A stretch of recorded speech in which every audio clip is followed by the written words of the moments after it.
name is Allan Figueroa Deck, and I'm a professor of theology at Loyola Marymount University in Los Angeles.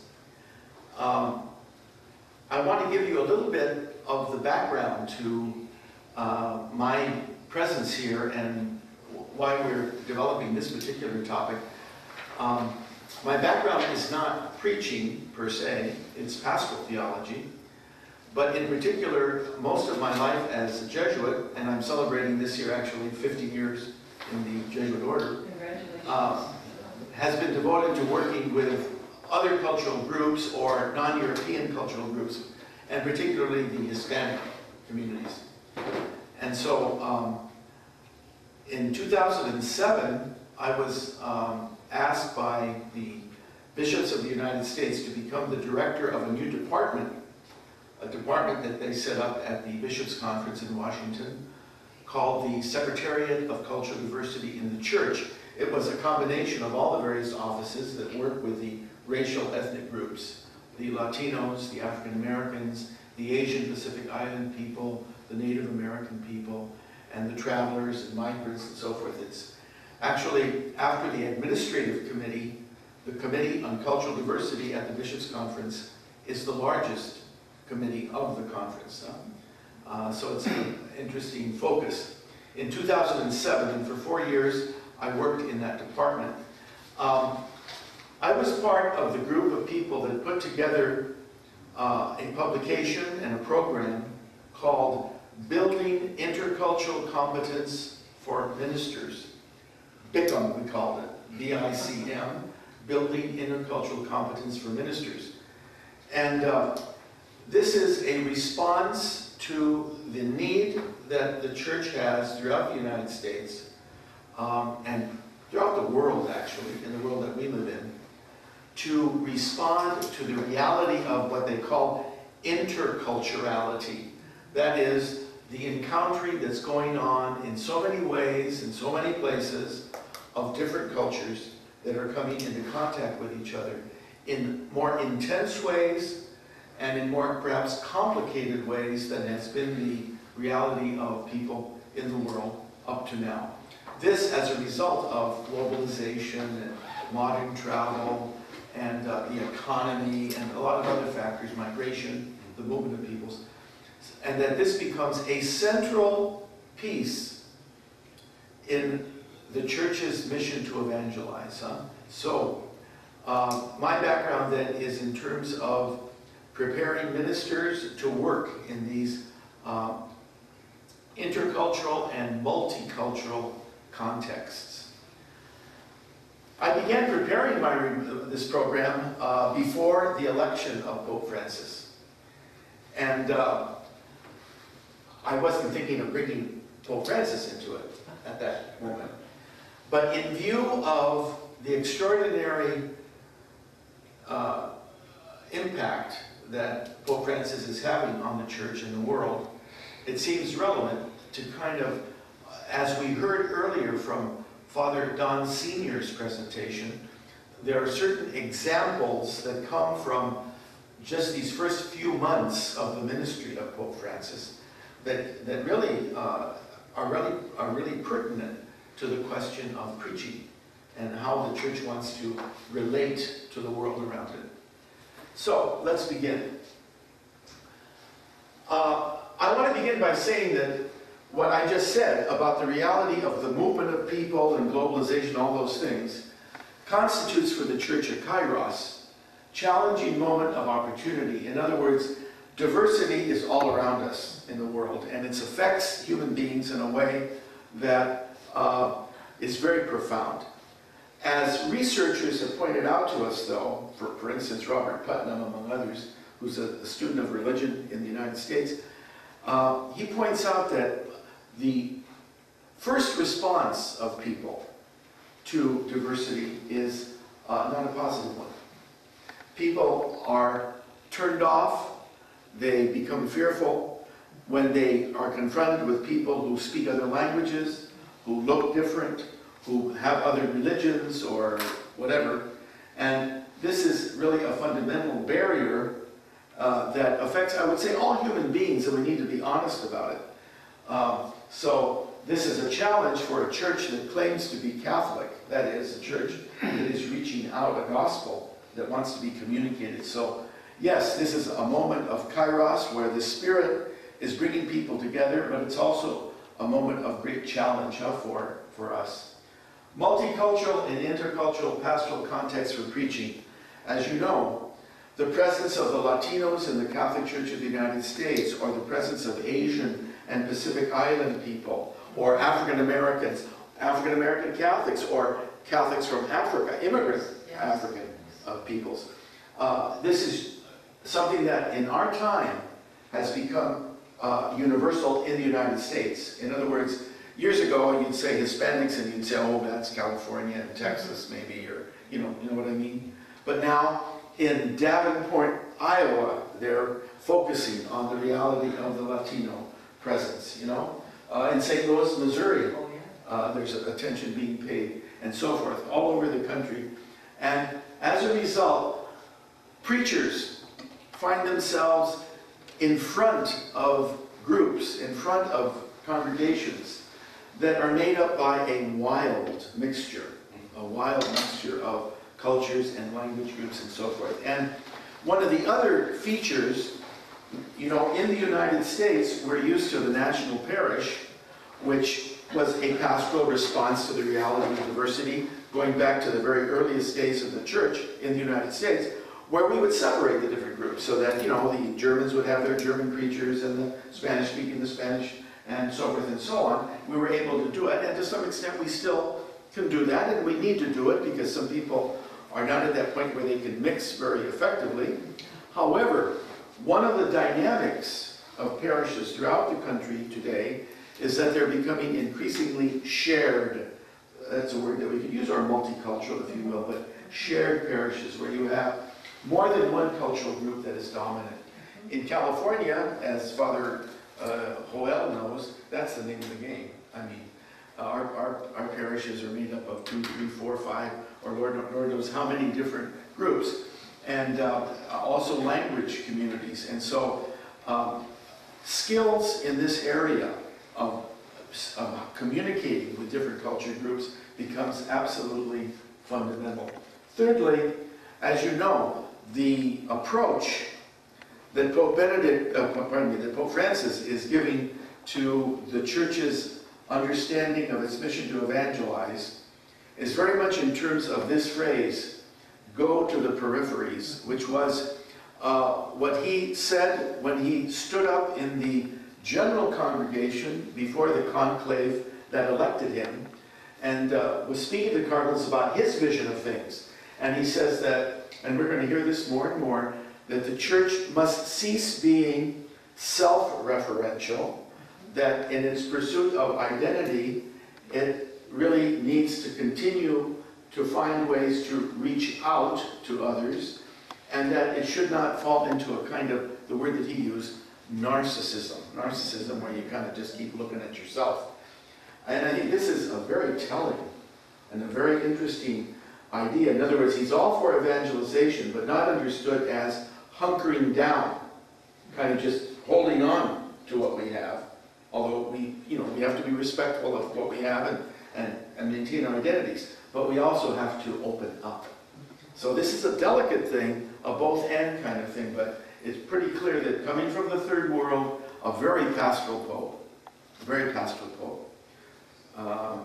that's his kind of take on it. And I think it's something that should inspire what we're talking about when we talk about preaching today. Third, the Church, the ministerial and baptismal priesthood is missionary.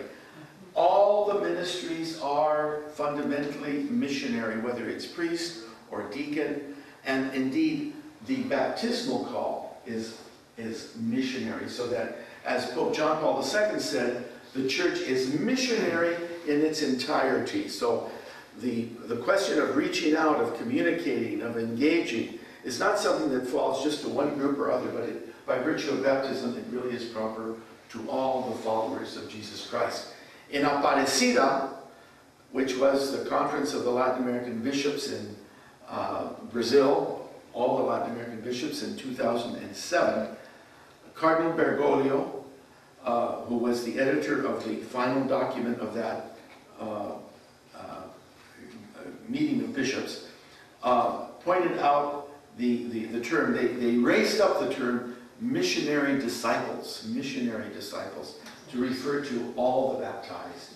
They don't refer so much to lay ecclesial ministers, not that they're against the idea, but rather missionary disciples is more inclusive than lay ecclesial minister, isn't it? Yes, it is.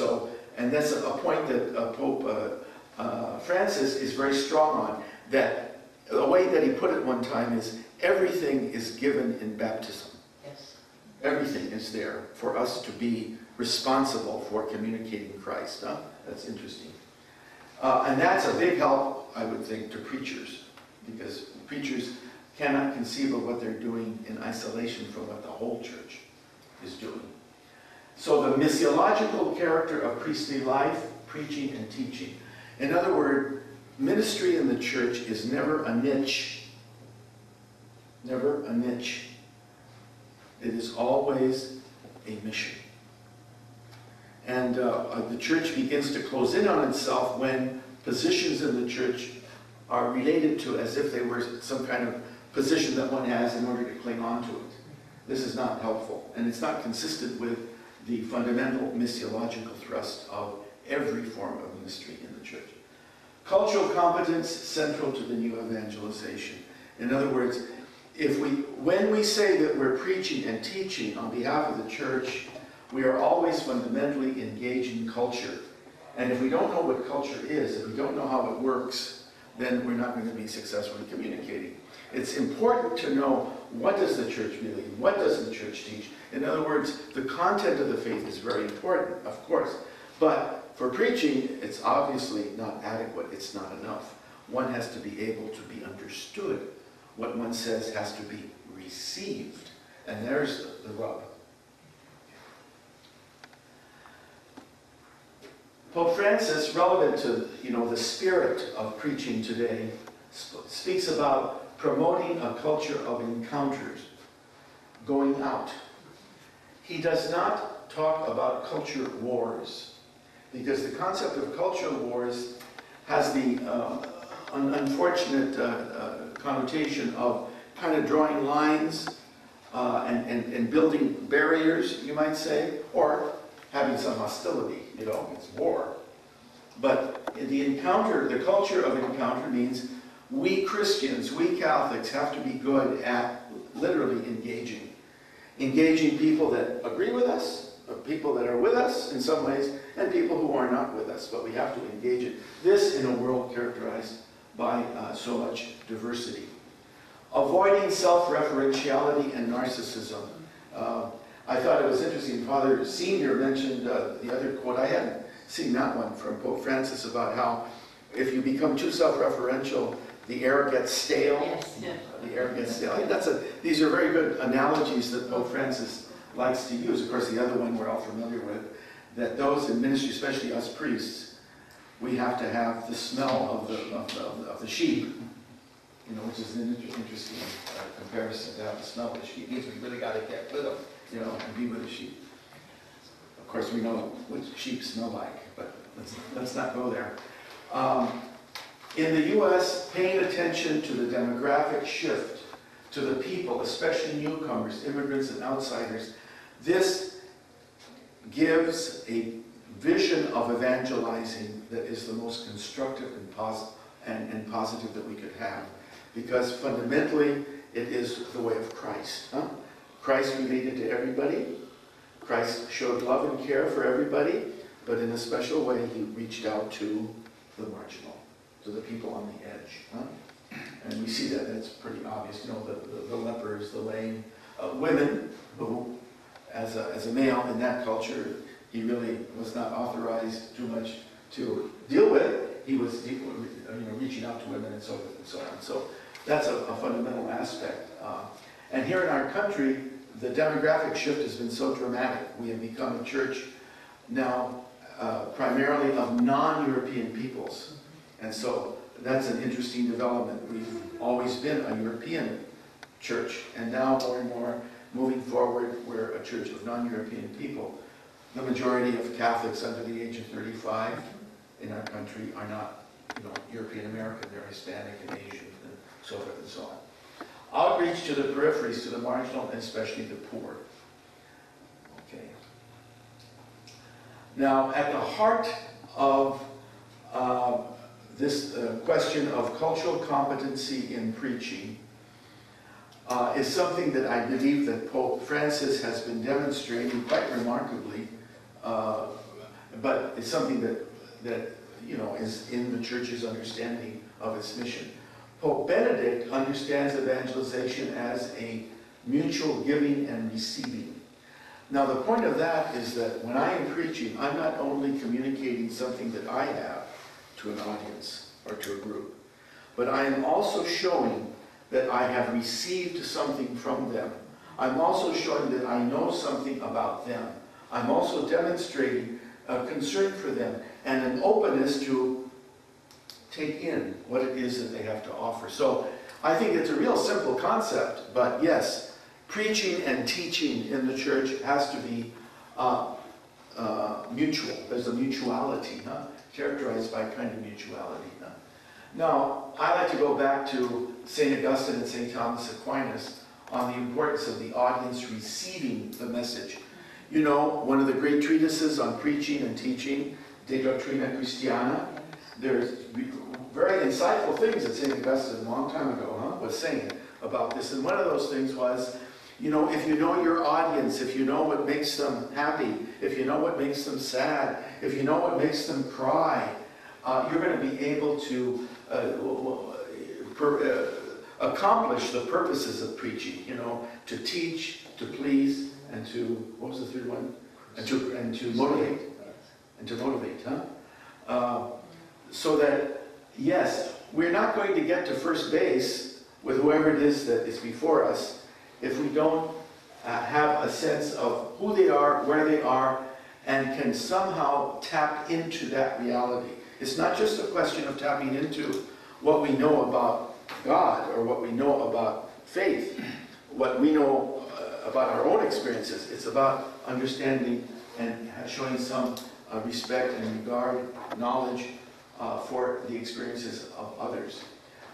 And the other thing, of course, St. Thomas Aquinas, said that knowledge is always received according to the way of the one who receives it.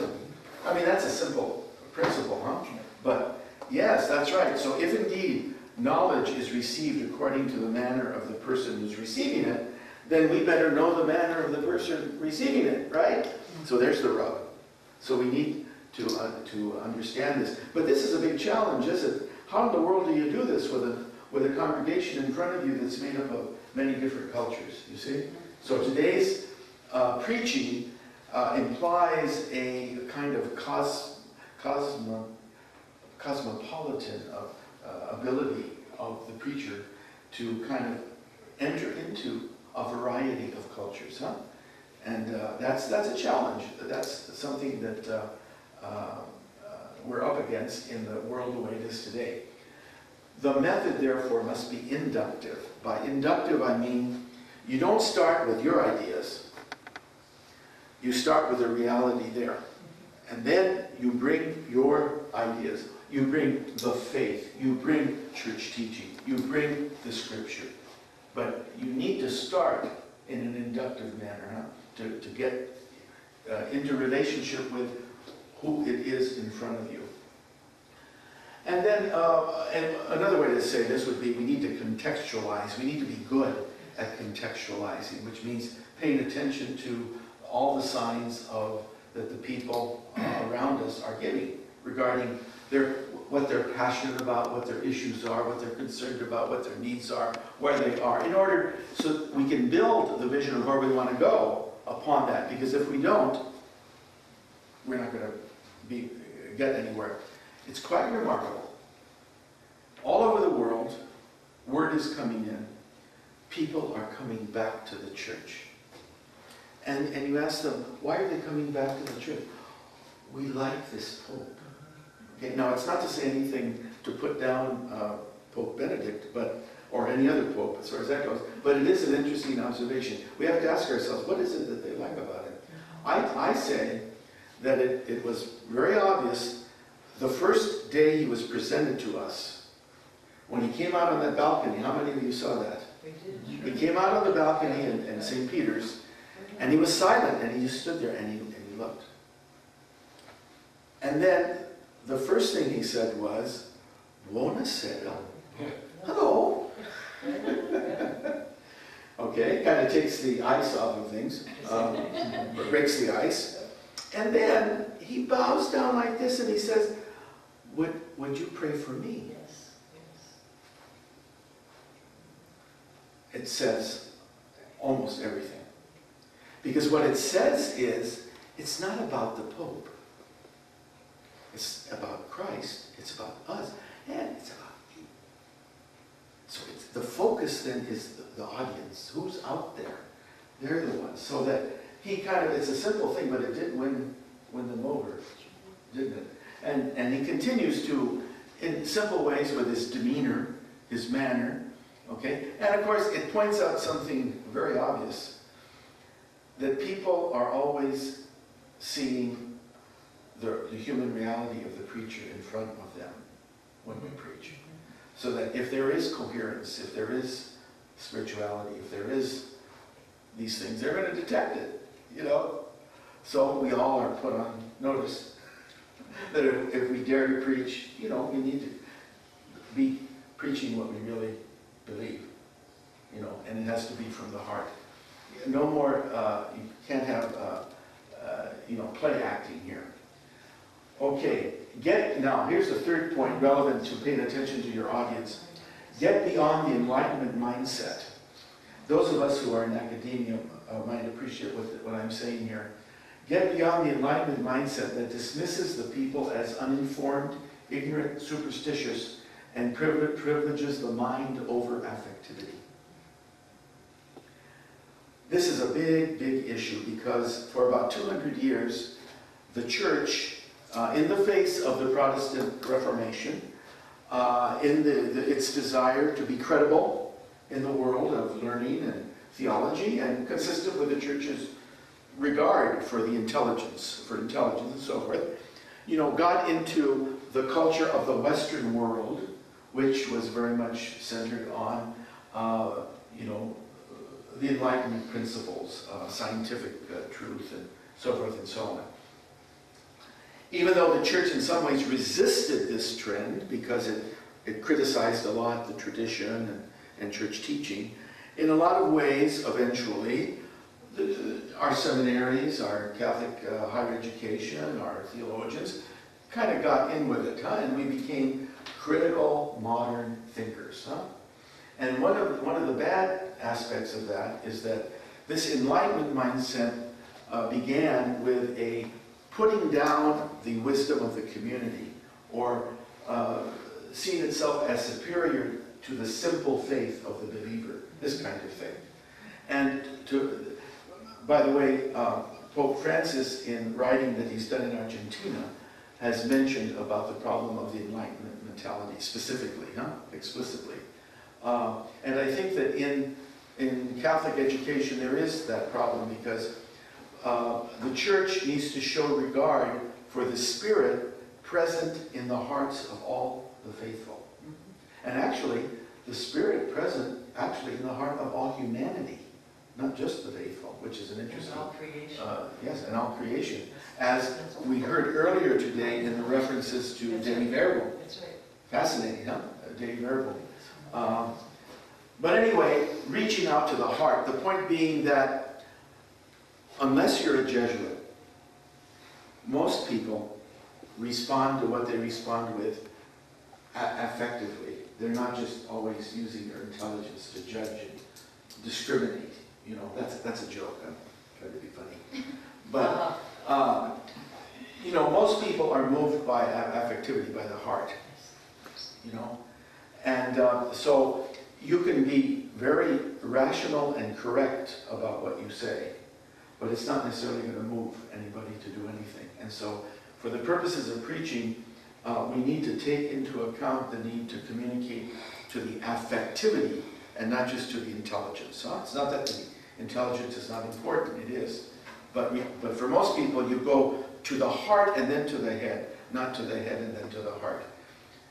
Okay. So let's take a look then a little bit more in detail, a look at what we mean by intercultural competence. It has to do with attitudes, knowledge, and skills. Okay? And in the 5-module program that the bishops have developed, that I spoke about earlier, there's more, this information is given in more detail. So this is where I'm getting it. Attitudes. If one is going to be relating in an intercultural way in the context of preaching and teaching, there must be a fundamental attitude of openness, curiosity, a willingness to engage others who are different, love, not just tolerance of others, generosity of spirit. Does this make sense? Sure. Because if that attitude is not there, I can assure you people will pick it up. They will pick it up. So we really have to cultivate this kind of a thing. Pope Francis likes to give the example, we heard earlier ones from Father Senior this morning, of reluctant preachers. Okay? Well, one of Pope Francis' favorite stories is about Jonah, the reluctant evangelizer, or the reluctant preacher. Remember what that was about? Jonah didn't think that those Ninevites had anything to offer. He thought they were losers. He didn't particularly like them. And God was telling him to go preach to these people. It was a total waste of time, and he wanted to get away from it. Okay? But God didn't let him, right? But what was most interesting is that in that example that Pope Francis gives, he ends up noting something about the role that being sure about ourselves can have. If we're too sure about ourselves, we can build a barrier around ourselves. Too sure about what we believe, we will build a barrier around ourselves. And I want to give you the exact, this is a quote from an article, an interview that was done of Cardinal Bergoglio in 2007, after he gave the example of Jonah. He said, reflecting on how certain Jonah was about the Ninevites, Cardinal Bergoglio observed that, quote, our certainties can become a wall, a jail that imprisons the Holy Spirit. Those who isolate their conscience from the path of the people of God don't know the joy of the Holy Spirit that sustains hope. It's an interesting quote, isn't it? Our certainties can become a wall. But you can see how in life that can be. So, yes, we have to be, well, another word would be humble. Humble. Humility is what puts your own convictions in the bigger context of God, God's power, and God's greatness. So that's attitudes then. We have to ask our attitudes about who we're preaching to. The question of curiosity, that's tremendous. Some people are not curious. They don't want to engage people, situations who are different. They're just not there. They don't want it. Okay? Okay, if that's the case, teaching and preaching in multicultural context is going to be quite an issue, quite a problem. So, some curiosity and so forth. Knowledge. More than one perspective on reality beyond univocal thinking. You know that in the Catholic tradition we have what's called analogical imagination. It's not either or. It can be both and that indeed the Catholicity of the Church, the universality of the Church, has something to do with our ability to find communion in difference, communion in diversity.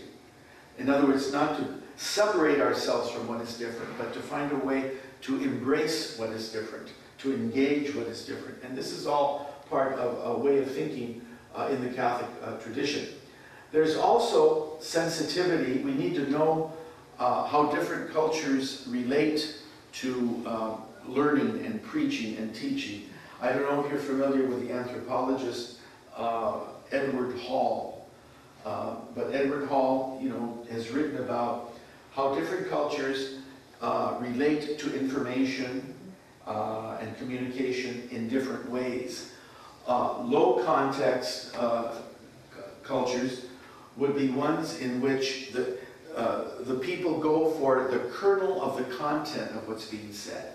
What is the speaker saying? Can I summarize what the speaker is saying? What is the idea that that the speaker is communicating?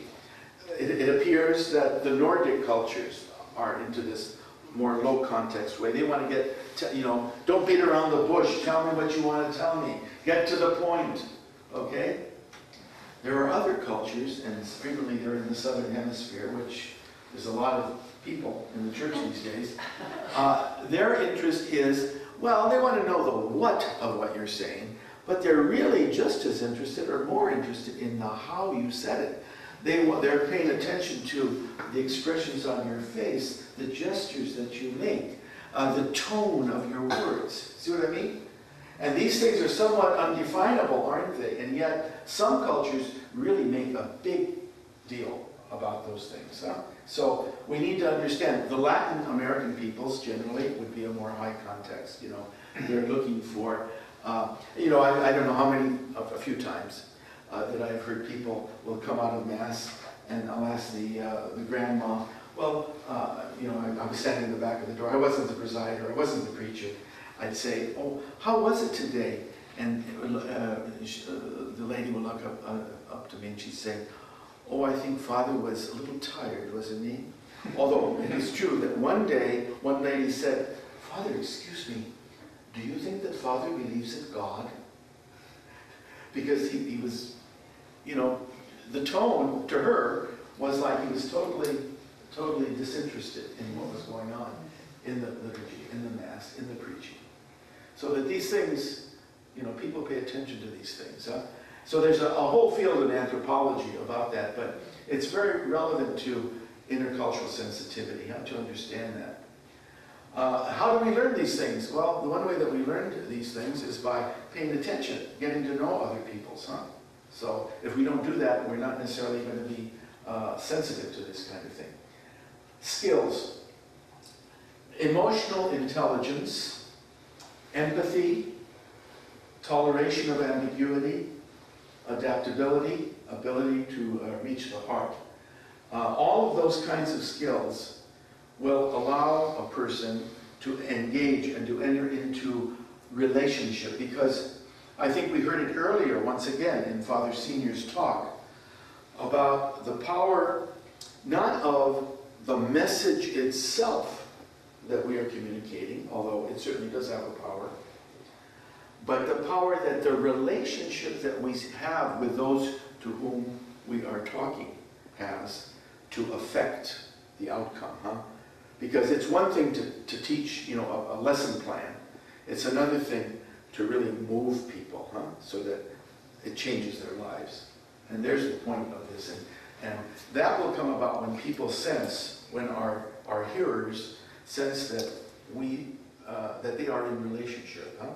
to the preacher and to the whole church, of course, who the preacher is speaking on behalf of. Preaching and the people's piety.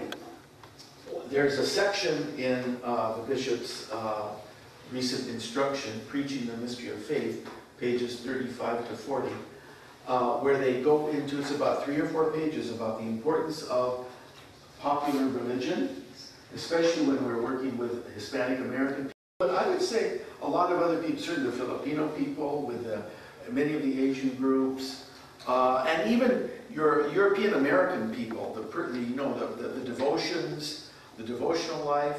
We all ask, whatever happened to Mary? Okay, well, something very curious happened to Mary in our country is that the European American generation of Catholics kind of lost something there. We don't talk that much about Mary, or Mary didn't seem to play as much of a role in our Catholicism. But here came the Latin Americans, and in a period of about 20-25 years, the biggest Marian feast in the United States of America is December 12th. December 12th, the Feast of Our Lady of Guadalupe, even though officially December 8th is the feast, but it's a curious example of the faith of the people and how it, in some ways, defines the reality of the church with their feet. People define the reality of the church by what they end up doing, and pastors must pay attention to what the people are doing. So, preaching and the people's piety. Pope Francis is very big on that. Of course, being Latin American, it makes sense, because the Catholicism of Latin America, in a lot of ways, is a particular style of Catholicism called popular Catholicism, that gives a pride of place to the Virgin Mary, to the suffering Christ, and so forth and so on. So, our attitude toward the people's religion then, and I bring this up in the context of preaching, has to be not primarily a matter of purifying or correcting popular devotions. Rather, it is a matter of recognizing where God is in the community's faith and practices. And once again, that's textual from an article that Cardinal Bergoglio wrote about the experience he had at Aparecida in Brazil when the Latin American bishops came together. Because there always has been a tendency, to say, oh, the piety of the people is interesting or whatever. But there also has been a tendency to simply want to, quote unquote, purify it before you really understand it, before you really respect it. And this has been very true among the priests and I would say teachers of the church. I've worked with Mexican people all my life and I've seen it. In Aparecida, it became clear.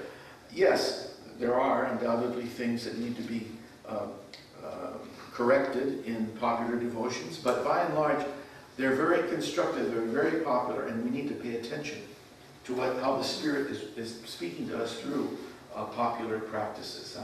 The faith of the people is a powerful source for preaching.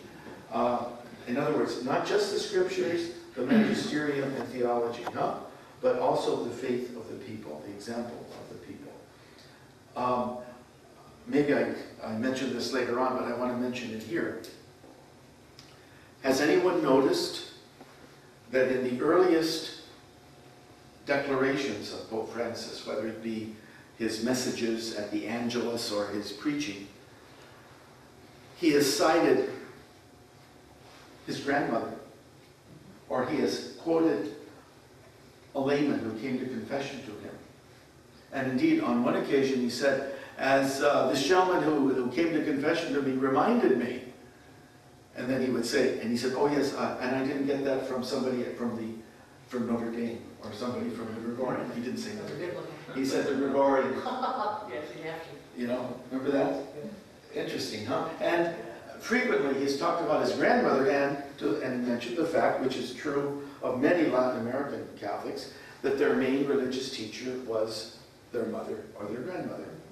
Not a catechist, not somebody else, but their mother or their grandmother. So we need to pay attention to that because there's a powerful wisdom in the laity. From mind to heart, from theology to pastoral practice. Preferring the pastoral context and the requirement that teaching become life to the mere assertion of teachings, propositions, or formulations of faith. Now, I'm not saying who preaches merely with formulations of the faith. I don't think anybody does. And yet, some people perceive it that way. They perceive it that way.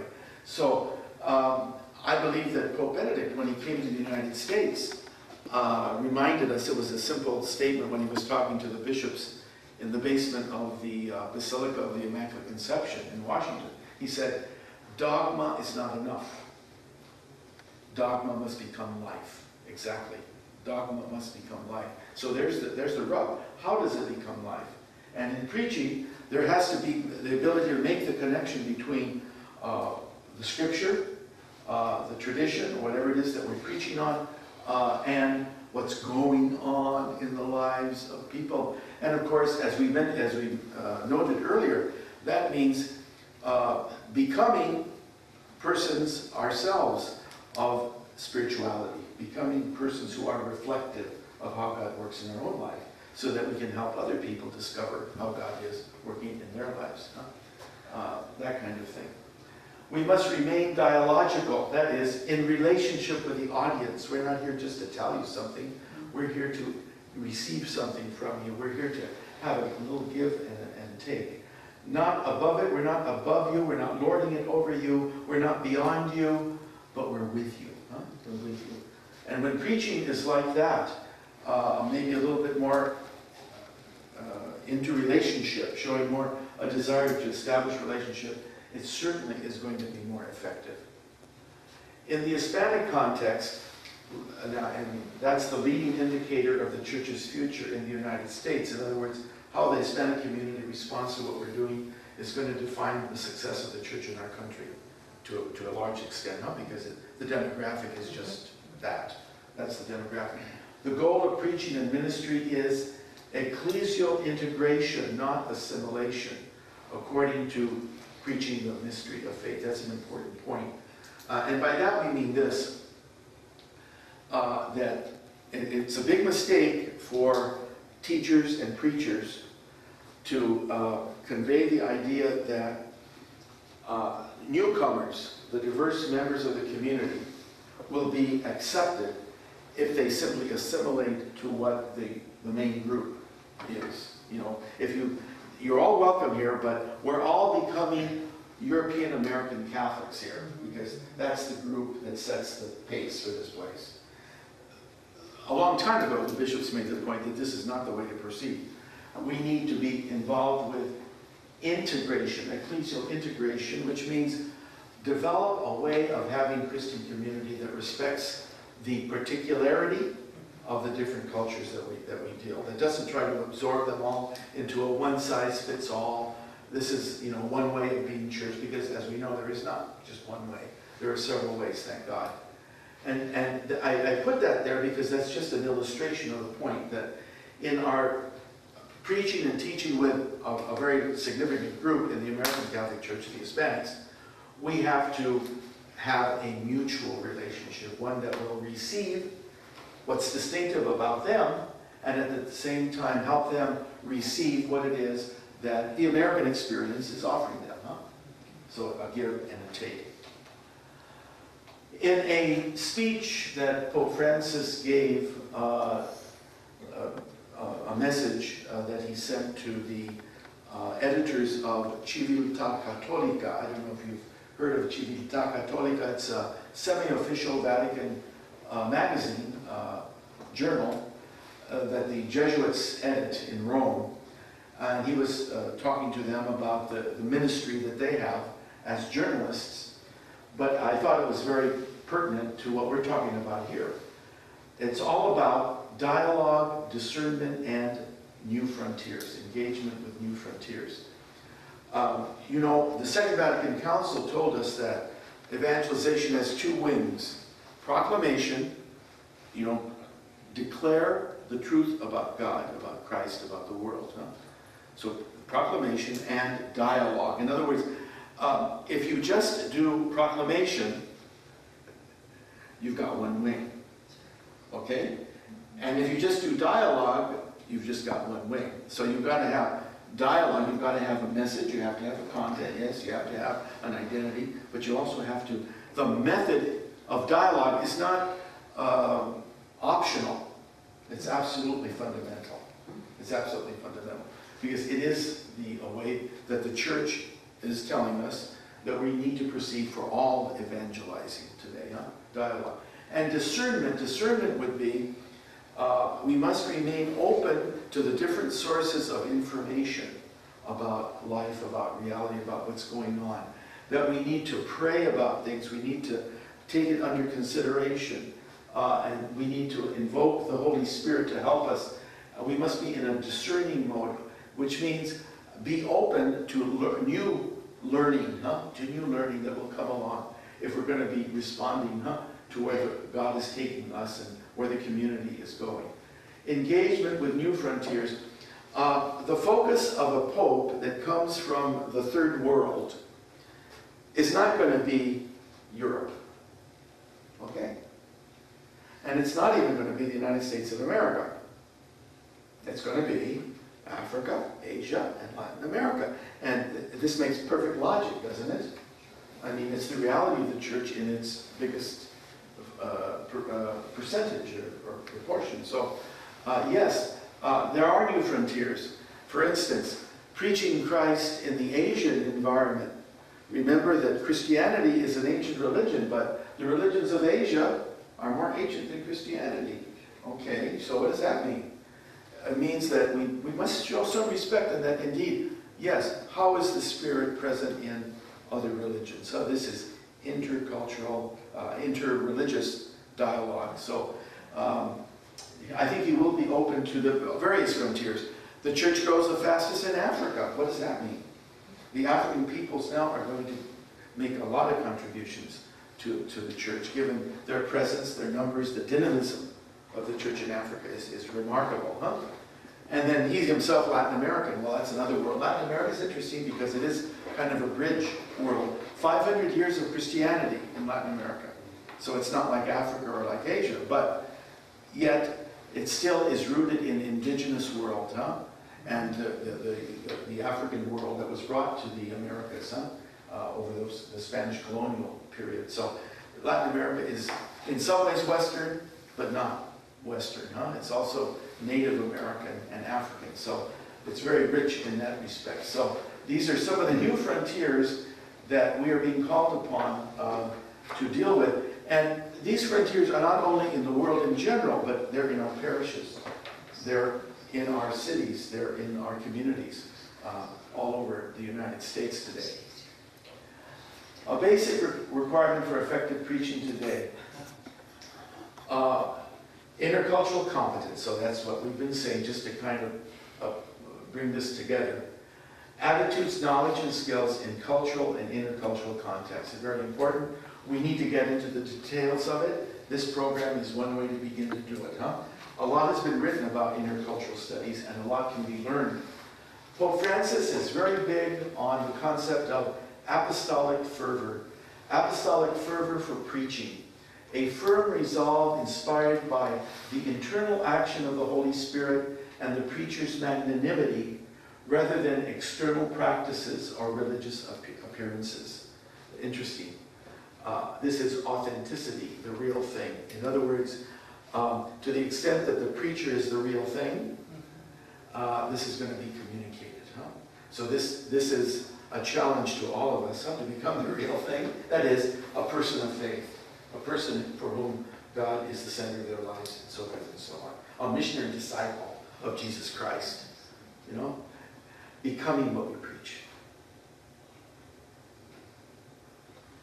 So that is my presentation, and we have some time for, I hope we can have some conversation now about what we've been talking about here, intercultural competence in preaching. Okay? You know what I think might be good? Could I form 2 little groups, and how about 5 minutes, for 5 minutes, you just ask yourself, does anything stand out in what you've heard? And what would you like to ask about? Okay, and then we'll have maybe 15, 20 minutes to chat about it. Okay? All right? So is that good?